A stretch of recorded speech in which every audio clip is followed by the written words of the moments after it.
Alright, we're here to give you some health and beauty tips for third year on the wards because everybody's really busy and nobody ever has time to get to the drugstore, so we had to get creative and think up alternatives. For example, ladies, you never have time to pick up an extra pair of stockings, right? So, head into the ward room, pick up a pair of these, and your worries about runs will be a thing of the past. And just in case you lose your purse or forget to bring it to work one day, all you have to do is simply pick up a colostomy bag. They're small, they're great, they're secure, and you can just put all of your supplies in it. And you can even see everything that you have right there through the bag. It's that simple. I know that a lot of us have long hair, and you've had that problem where you show up for work and you realize you don't have a hair tie. All you need is a tourniquet. You can have the fanciest hairdo on the block. And then if you're on call and you wake up in the morning and maybe you have like a little drool on the side of your face or a pillow crease, you're not always feeling so fresh, just sneak into the OR and steal a scrub sponge. In a minute or two, you'll be the cleanest person at rounds. And finally, we were trying to think of something that you could do with Surgilube. But we couldn't think of anything that would work for outside of the hospital, right? No. I mean, Surgilube, what can you do with that? It's a hospital tool only. Yeah, really, it is. And then I realized, when you're on the wards, it's dry, it's hot, your lips get chapped, all you have to do, rip it open, and you have that gorgeous wet look for your morning rounds. Impress your resident. So there you have it. Alternate uses for common things that you have right in your white coat pocket. What's the best part of third year?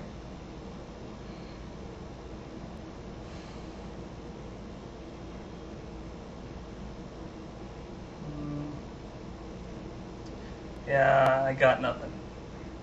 What's the worst part of third year? I met my attending 4 times in 5 weeks.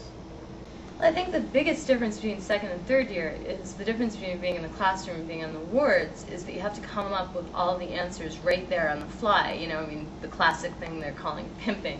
You know, so they'll ask you, what's the difference between a direct and an indirect inguinal hernia? And you just have to know. And what's the layers of the abdominal wall? And go out to Nostrand Avenue and don't come back until you make $500. I made 6. Can we say honors in surgery?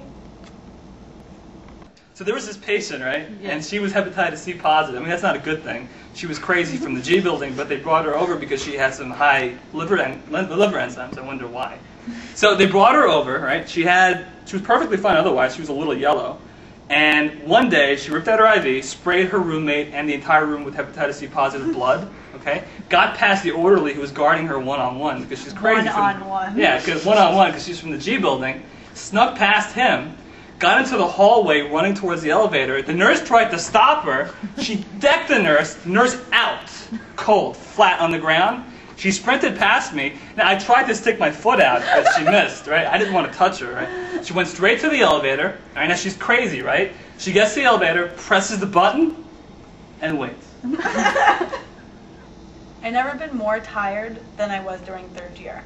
When I was in surgery, I was up for 20 hours, and when I got to the on-call room, I was so tired. There was an open condom wrapper in the bed, and I still went to sleep in it. Hey, at least I use protection. So a patient came in, he was agitated from cocaine withdrawal, so we gave him Ativan, and he was really out of it, so he was only conscious for like 10 or 15 seconds at a time. We wanted to know why he was in the hospital, though, because we didn't have any sort of chief complaint for him. So we wake him up, we ask him, why are you here? And he says, well, my woman is pregnant, but my wife don't know it yet. There was a patient on the wards of the county, and he asked me point blank, are you Jewish? So I sort of grinned at him and said, sure. At which point he asked me why I started the Lebanon-Israeli conflict. And I said, my gosh, I just don't know. I don't know. I go there, I see the kid, it's nice, beautiful baby, you know, it's about this big. So I hold it, I put it down, and I open the pampers, and you have to do all kinds of check on him, so I check his genitalia, and as I do so, I don't know, guy got upset or whatever, so all of a sudden he just peed all over my hands. So he got upset and peed on your hands? I guess he got upset, I'm not sure. Do you pee on people when you get upset? I wish.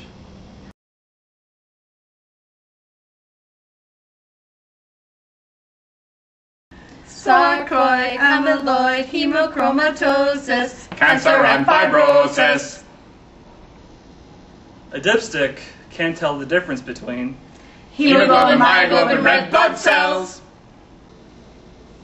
tuberculosis, fever, cough, and sputum, fever, cough, and sputum, fever, cough, and sputum.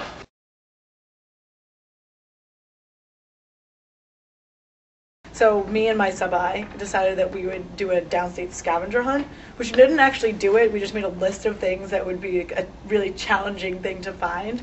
So the couple of really good ones we came up with were a dermatologist after 3 p.m., a nurse without a weave, a radiologist before 9 a.m., a password that actually works for one of the computers, a bottle of guaiac solution, a patient that had a blood glucose below 200, even if they didn't have diabetes.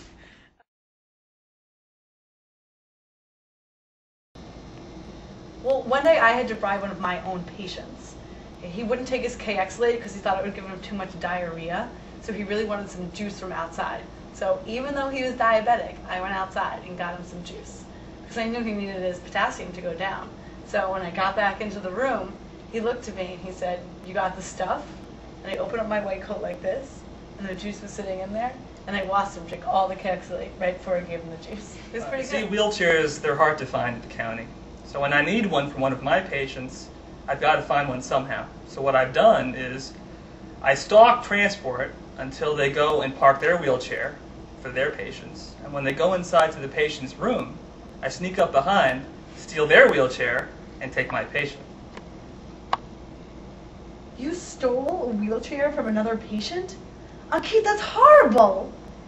It had to be done. So we were on call on trauma over at the county. And in came a guy who was all shot up claiming he was a drug dealer. Now, who were we to doubt him? So we took his pants off, we cut him off with these shears, and out fell 25 G's, all cash. 25? I thought it was $30,000. No, I'm pretty sure it was 25. I needed some radiology done, and the CT tech was giving me an attitude.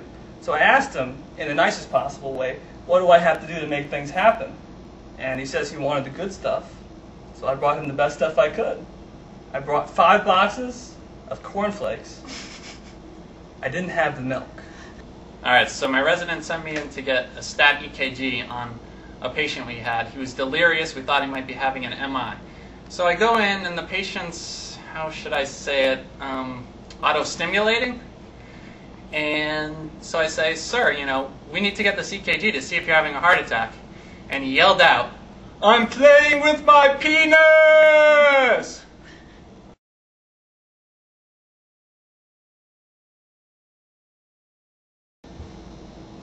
I loved surgery, but I'm thinking maybe neurology.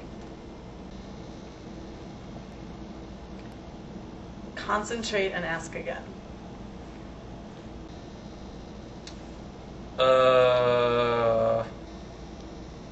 And what kind of a doctor do you want to become?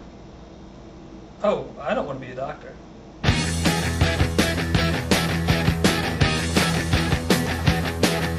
So when I